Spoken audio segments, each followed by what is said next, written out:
Salut les héroïnes! Alors il y a quelques années, j'ai fait la rencontre moi aussi de ce qu'on appelle un pervers narcissique pendant quelques semaines. Et aujourd'hui dans cette vidéo, je veux te montrer que toi aussi, comme je l'ai fait à l'époque grâce à cette expérience, tu peux développer ton radar APN, tu peux développer tes antennes à pervers narcissique.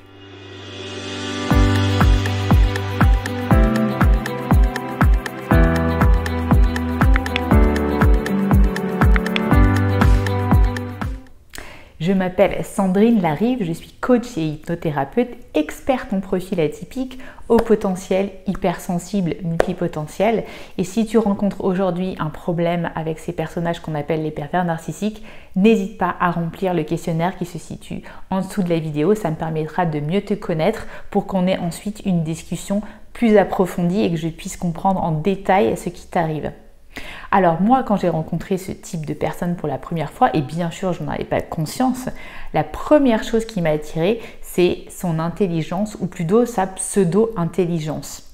En fait, je me considère comme sapiosexuelle. La sapiosexualité, en fait, c'est avoir sentimentalement ou sexuellement une attirance pour les personnes plutôt intelligentes, instruites ou charismatiques.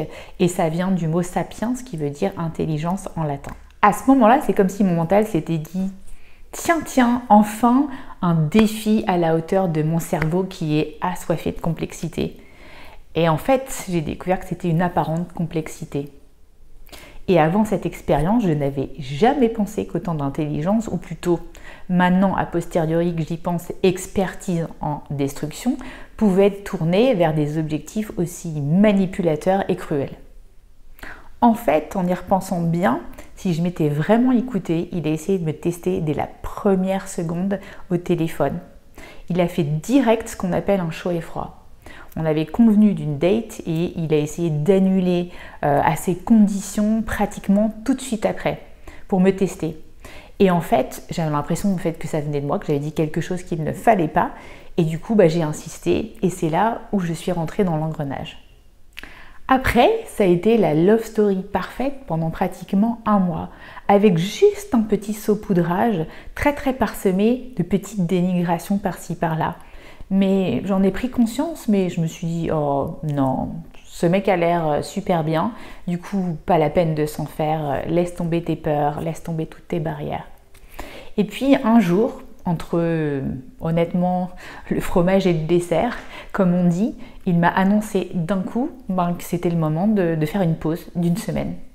Et là, j'ai rien compris et je me suis dit ok, si je me souviens bien de ce que j'ai appris dans Les hommes viennent de Mars, les femmes de Vénus, parfois les hommes avant un certain engagement ont besoin de se retourner dans leur caverne. S'il a besoin d'espace, alors je lui donne. Et c'est ce que j'ai fait, je lui ai donné. Et là, pendant cette semaine-là, oh mon Dieu, qu'est-ce que je n'avais pas fait? Il m'envoyait plein de messages comme quoi j'étais horrible, comme quoi je ne prenais pas de nouvelles de lui, comme quoi j'étais indifférente et qu'il avait bien eu raison de faire cette pause puisque de toute façon, je n'avais pas d'intérêt pour lui. Et là, encore une fois, j'étais sidérée. En fait, je n'avais jamais vécu ces montagnes russes émotionnelles de la sorte et très vite, j'ai coupé court et j'ai voulu arrêter. Parce que du coup, mon hypersensibilité ne pouvait pas faire face à ça. Et puis finalement, quelques mois après, il me renvoie un texto, il me dit qu'il m'a croisée quand je sortais du bureau, qu'il m'a trouvée magnifique, etc.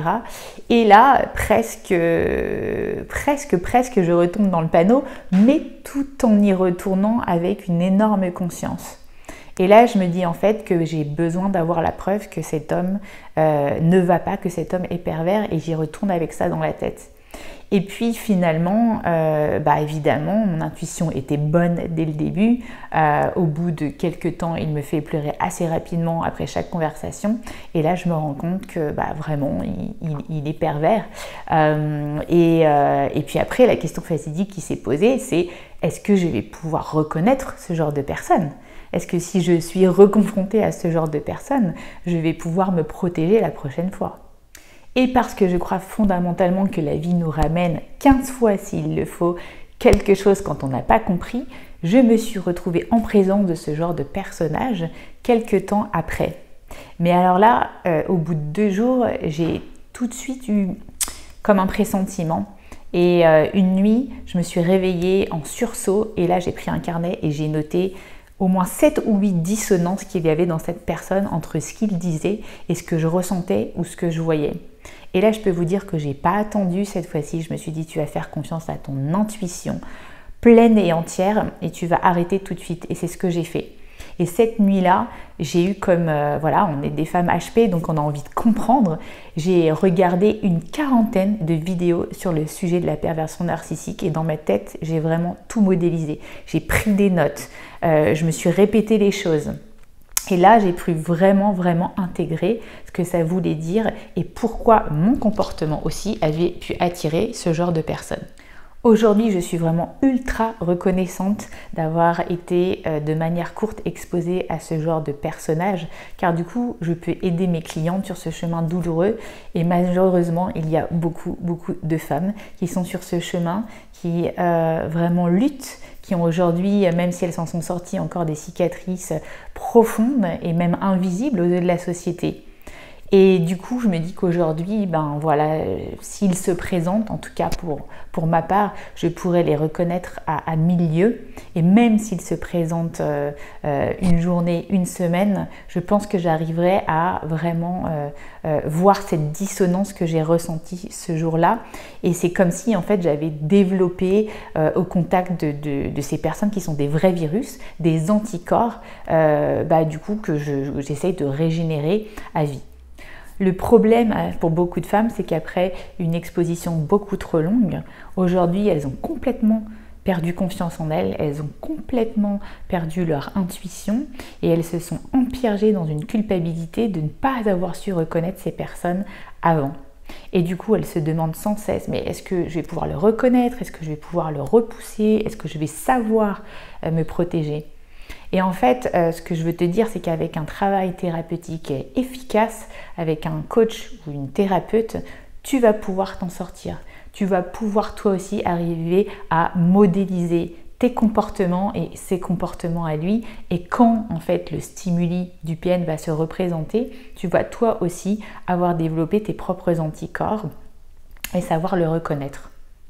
C'est en comprenant tes failles narcissiques, en comprenant quel type de dépendance affective t'a mené jusqu'ici, en prenant ta part de responsabilité, que tu vas pouvoir, je te jure, te sortir de cet enfer si tu y es encore. Alors ça ne veut pas dire que tu n'y seras jamais plus exposé. Ça veut dire qu'à chaque fois que tu vas être réexposé aux stimuli, tu vas de plus en plus vite voir ce qui cloche. N'imagine pas que cet personnage n'a jamais voulu essayer de recommuniquer avec moi. Il a essayé plusieurs fois sur les réseaux sociaux de me reflatter quand j'ai lancé mon entreprise. Et du coup, ce que j'ai fait, j'ai été très ferme, je n'ai jamais répondu. L'ignorance est la meilleure des solutions. Et il n'a jamais pu avoir un comportement intrusif de nouveau dans ma vie. En formation d'hypnose, pour reconnaître des clients potentiellement dangereux et aussi pour se protéger, on a appris concrètement à redescendre de notre mental vers notre corps et se poser en fait la question de nos sensations quand on rencontre une personne et de pouvoir ressentir ce qu'on appelle des fois cette inquiétante étrangeté dont parlait Freud aussi. C'est en fait ce sentiment de malaise inexplicable sur lequel on a du mal à mettre des mots, mais qui fait qu'à un moment donné, on sent que quelque chose ne va pas, on sent que quelque chose ne colle pas en face.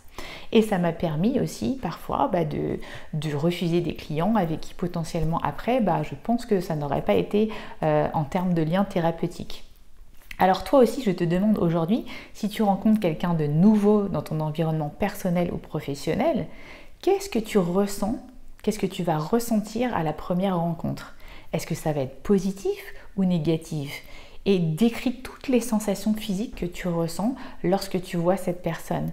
Et demande-toi si ensuite tu fais confiance à ton intuition. En tant que haut potentiel hypersensible ou juste hypersensible, on ne sait pas, on sent. Alors l'idée, c'est d'utiliser ce super pouvoir, cette super intuition pour justement se débarrasser des personnes toxiques et manipulatrices comme les pervers narcissiques de notre vie. Mais pour ça, il faut vraiment que tu décides de te confronter à tes peurs que cela recommence. Et évidemment, quand tu es prête à le faire. et que tu décides de sortir de ton isolement, que tu décides d'aller voir le monde et du coup tu pourras être encore exposé à ce genre de choses, mais tu vas voir que au fur et à mesure, à force d'entraînement, tu vas pouvoir développer de nouvelles compétences. Et oui, tout ce qui ne tue pas rend plus fort, c'est un peu galvaudé, mais c'est ce que je pense. Tout ce qui ne tue pas te rend plus résilient et je pense qu'aujourd'hui, c'est la compétence du siècle. Alors, si toi aussi tu as développé un radar ATN, que tu arrives à les sentir à milieu, que tu arrives à les voir venir, je te propose de partager toi aussi ton expérience dans les commentaires sous la vidéo et je me ferai un plaisir de les lire et je vous dis bye bye les héroïnes, à bientôt!